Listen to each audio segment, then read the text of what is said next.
अवधूत चिंतन श्री गुरुदेव दत्त श्री स्वामी समर्थ एक नवीन व्हिडिओमध्ये सर्वांचं खूप खूप मनापासून स्वागत आहे।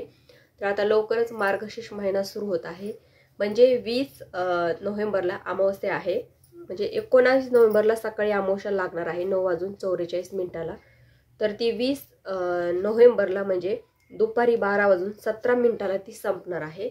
म्हणजे अमावस्या जी आहे ती पहिल्याच गुरुवारी आलेली आहे। तर आपल्याला मार्गशीर्ष महिन्यातले किती गुरुवार आहेत किंवा तो गुरुवार करायला चालतो का?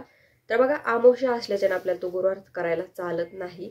सहसा 4च गुरुवार पडतात, म्हणजे शेवटच्या गुरुवारी किंवा पहिल्या गुरुवारी अमावस्या येते, त्याच्यामुळे तो ग्राह्य धरला जात नाही।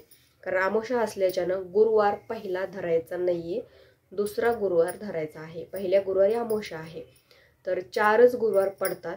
आणि दुसऱ्या गुरुवारी दत्त जयंती आलेली आहे, म्हणजे ह्या वर्षी दत्त जयंती सुद्धा गुरुवारीच आलेली आहे। तर हे गुरुवार कसे करायचे, त्याची पूजा मांडणी खूप सोपी पूजा आहे। सहसा हे गुरुवार बऱ्याचशा महिला 3 वर्ष करतात, म्हणजे एकदा धरले की 3 वर्ष कमीत कमी धरावे किंवा 5 वर्ष धरावे आणि त्याचं उद्यापन करावं। आणि कोणी कोणी म्हणजे कारण 4च वर्षातून 4च गुरुवार हे करायचे असतात। माता लक्ष्मीचं प्रभावी व्रत आहे, मग आपण दरवर्षी हे गुरुवार तसं तर करायलाच पाहिजे। आणि शेवटच्या गुरुवारी 4-5 महिला बोलून त्यांची ओटी भरायची, इतकंच आपल्याला करायचं, बाकी दुसरं काही करायची गरज नाही। कारण माता लक्ष्मीचं हे व्रत आहे। माता लक्ष्मी चंचल आहे आणि तिला स्थिर ठेवण्यासाठी आपण हे असे व्रत केले तर ती आपल्या घरामध्ये स्थिर राहते आणि तिची अखंड कृपा आपल्यावर होत असते। त्याच्यामुळे महालक्ष्मीचं हे व्रत आहे, त्याच्यामुळे हे तुम्ही सर्वांनीच करा। मी तर हे व्रत लग्नाच्या अगोदरपासून हे करते। त्याच्यामुळे हे व्रत आपण कसं करायचं, तर आपण हे व्रत जेव्हा करतो गुरुवार उपवास करायचा, पूर्ण दिवसभर उपवास करायचा। हा उपवास दुपारी वगैरे सोडायला चालत नाही, संध्याकाळीच देवीची महालक्ष्मीची आरती वगैरे नैवेद्य आरती झाली आपला उपवास सोडायला चालतो। तर हा उपवास तिखट मीठ न खाता करा सहसा, कारण माता लक्ष्मीचा हा उपवास आहे। तर तिखट मीठ खायचं नाहीये, गोड पदार्थ खा, फळ वगैरे खाऊन हा उपवास करा। त्याच्यानंतर हा उपवास करत असताना सेवा काय करायची, तर माता लक्ष्मीचं व्रत आहे, तर अर्थात श्रीयंत्र असेल तर श्रीयंत्र कुंकुमार्चन प्रत्येक गुरुवारी करा। ते श्रीयंत्र तुमच्या पूजेमध्ये ठेवा। माता लक्ष्मीची मूर्ती असेल तर मूर्तीवर अभिषेक, कुंकवाचा अभिषेक, त्याच्यानंतर पंचामृत अभिषेक, कुंकुमार्चन त्या मूर्तीवर करा। कारण माता लक्ष्मीला कुंकवाचा अभिषेक अतिशय प्रिय आहे, त्याच्यामुळे तो सुद्धा तुम्हाला करायचा आहे। पूजेमध्ये मूर्ती असेल तर आवर्जून ठेवा। माता लक्ष्मीची मूर्ती सहसा ही चांदीची असावी, ती शुभ मानली जाते। त्याच्यानंतर छोटीशी पूजा असते, ती पूजा मांडायची। तुमच्याकडे जर कलश असेल, म्हणजे कलशला आपण जो मुखवटा लावतो तो मुखवटा लावून सुद्धा तुम्ही पूजा मांडू शकता, म्हणजे देवी महालक्ष्मी तयार करायची। त्याच्यानंतर फोटो असेल महालक्ष्मीचा, जो आपण लक्ष्मी पूजनामध्ये ठेवतो दीपावलीच्या वेळेस, तो फोटो ठेवला तर हे चालतो। तो फोटो ठेवून स्वच्छ फोटो पुसून घ्यायचा, त्याला कुंकू लावायचं, हळद कुंकू वगैरे लावायचं, छान चौरंगावर पूजा मांडायची।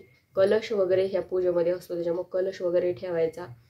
यथाशक्ती तुम्हाला जमेल तशी पूजा ठेवा, पण फोटो कलश हा महत्त्वाचा आहे। त्याच्यानंतर शंख घंटी ही सुद्धा महत्त्वाची आहे। जी आपल्या गुरुवाराची पोथी असते, ती गुरुवाराची पोथी घ्यायची आहे, ती सुद्धा मेन असते, त्याच्यामुळे ती पण ठेवायची आहे। असेल तर हत्ती ठेवा, म्हणजे गजलक्ष्मी माता लक्ष्मीचं वाहन आहे, तर ते सुद्धा ठेवायच्यात। प्रत्येक बऱ्याचशा देवघरामध्ये गजलक्ष्मी आहे, ती ठेवा। शंख आवर्जून ठेवा, का तर माता लक्ष्मीचा तो भाऊ असल्यामुळे त्याला सुद्धा शंख आणि घंटीशिवाय आपली पूजा होत नाही। आणि दिवा, अखंड दिवा एक सुरू ठेवायचा दिवसभर, तिथे छानशी रांगोळी काढायची। आणि ज्या पोथीमध्ये अध्याय आहेत, 3 अध्याय असतात, ते 3 अध्याय वाचून घ्यायचे। त्याच्यानंतर आरती करायची, तर आरती सहसा संध्याकाळीच करायची, पूजा सकाळीच मांडून घ्यायची, कारण दिवसभर पूजा आपल्या घरामध्ये राहते। दिवसभर पूजा आपण म्हणजे घर प्रसन्न वाटतं।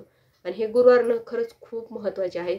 आपण हे गुरुवार जेव्हा करतो तेव्हा घरामध्ये एक वेगळीच एनर्जी येते, एक वेगवेगळंच पॉझिटिव्ह आपल्या घरामध्ये वाटत असतं, प्रसन्न घर आपलं वाटत असतं।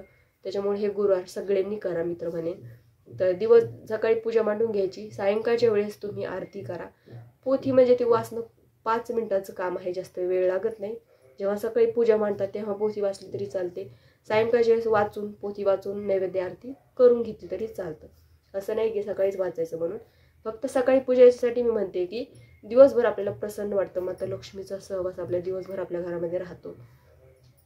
त्याच्यामुळे दिवसभर तुम्ही पोथी म्हणजे पूजा मांडायची. त्याच्यानंतर मस्त संध्याकाळी स्वयंपाक करायचा, गोड पदार्थ काहीतरी नैवेद्यामध्ये ठेवायचा. आता माता लक्ष्मीला खीर जास्त आवडते, तिला आवडणारे पदार्थ करायचा, गोड पदार्थ, कारण ती त्याने प्रसन्न पण होते. दुधाचे पदार्थ करायचे, त्यात नैवेद्य करायचा, त्याच्यात गोड पदार्थ ठेवायचा, नैवेद्य दाखवायचा, नैवेद्य आरती करायची. त्याच्यानंतर आपण आपला उपवास सोडून घ्यायचा. असं व्रत हे करायचं. सलग 4 गुरुवार करायचं. शेवटच्या गुरुवारी त्याचं उद्यापन करायचं. म्हणजेच काय तर असंच नेहमीप्रमाणे पोथी वगैरे वाचून नैवेद्य आरती करायची. 5-7 सुवासिनी बोलवून त्यांची ओटी भरायची. आणि ओटी कशाने भरायची तर आपले तांदूळ, त्याच्यात एखादं फळ ठेवायचं, केळी वगैरे, आणि त्याने त्याची ओटी भरायची. जास्त काहीच करायची गरज नाही आहे तुम्हाला, गाजावाजा असं काहीच करायची गरज नाही आहे. अशी साधी सोपी पूजा करून नैवेद्य पाणी करून त्याची सांगता करायची आपल्या व्रताची. खूप सोपी पूजा आहे, पण माता लक्ष्मीला प्रसन्न करून घेण्यासाठी हे पूजा आपण करायची असते. आता बघा, आपण सलग करत तुम्ही जर प्रत्येक दरवर्षी जर हे व्रत करत असताल आणि एखाद्या वर्षी जर खंड पडला तर माता लक्ष्मी नाराज होते. म्हणजे तिला असं वाटतं की ही आपल्याला विसरून गेलेली आहे, विसर पडला आहे हिला. माता लक्ष्मीला तिची सेवा केलेली, भगवान विष्णूंची सेवा केलेली तिला जास्त आवडते. त्याच्यानंतर घरामध्ये तिला किरकिर वादविवाद चालत नाही, त्या अशा घरामध्ये ती टिकत नाही. त्याच्यानंतर घर स्वच्छ लागतं तिला, अंगण स्वच्छ लागतं, घरामध्ये सात्विक वातावरण लागतं. आणि आपण सतत तिची सेवा उपाय करत राहिले तर तिचा सहवास आपल्या घरामध्ये नेहमी राहतो. अखंड लक्ष्मी प्राप्ती आपल्याला होत असते. घरात कधी पैशाची किंवा कशाचीच आपल्या घरात कमी पडत नाही. घरात सुख समृद्धी, आनंद, आरोग्य सर्व काही आपल्याला लाभत असतं. त्याच्यामुळे हे व्रत याच्यासाठीच आहे की आपल्याला सुख समृद्धी लाभण्यासाठी हे व्रत खूप महत्त्वाचं आहे. जर एखाद्या घरामध्ये पैसा टिकतच नाही, खूप जास्त दरिद्रता आलेली आहे, कष्टाचं फळ मिळत नाही, अशा महिलांनी तर हे व्रत आवर्जून करा. माता लक्ष्मीला प्रार्थना करा. आणि हे व्रत म्हणजे कसं की थोडंसं नियम याचे असे आहेत की हे व्रत करत असताना तिखट मीठ अजिबात खायचं नाही आहे. म्हणजे गोडच खायचं पदार्थ, गोड पदार्थ. सहसा हे व्रत फ्रूटवरच करावं, म्हणजे फळं खाऊनच करावं. आणि सायंकाळच्या वेळेस आपण देवीची नैवेद्य आरती करून हे उपवास सोडायचा असतो. खूप सोपं आहे. 4 गुरुवार पडणार आहे. शेवटच्या गुरुवारी आपल्याला उद्यापन करायचं. जर मधात काही मासिक धर्म वगैरे आला तरीही उद्यापन करा. म्हणजे असं नाही की आपल्याला आता शेवटच्या गुरुवारी जर मासिक धर्म आला आणि तुम्ही जर म्हटलात की आता उद्यापन कसं करू, तर येणारा पुढचा गुरुवार त्याच्या गुरुवारी पण तुम्ही सेम अशीच पूजा वगैरे मांडून उद्यापन करून घ्यायचं. उद्यापन ठेवायचं नाही आहे, उद्यापन करून घ्यायचं. तर मधातला असा गुरुवार एखादा आला तर तो आला, उपवास करायचा. पूजा वगैरे आपण करू शकत नाही, पण उपवास मात्र आपला सुरू राहू द्यायचा. मासिक धर्म हा 4 गुरुवार म्हटल्यावर येणारच झाला कोणत्या ना कोणत्या गुरुवारी.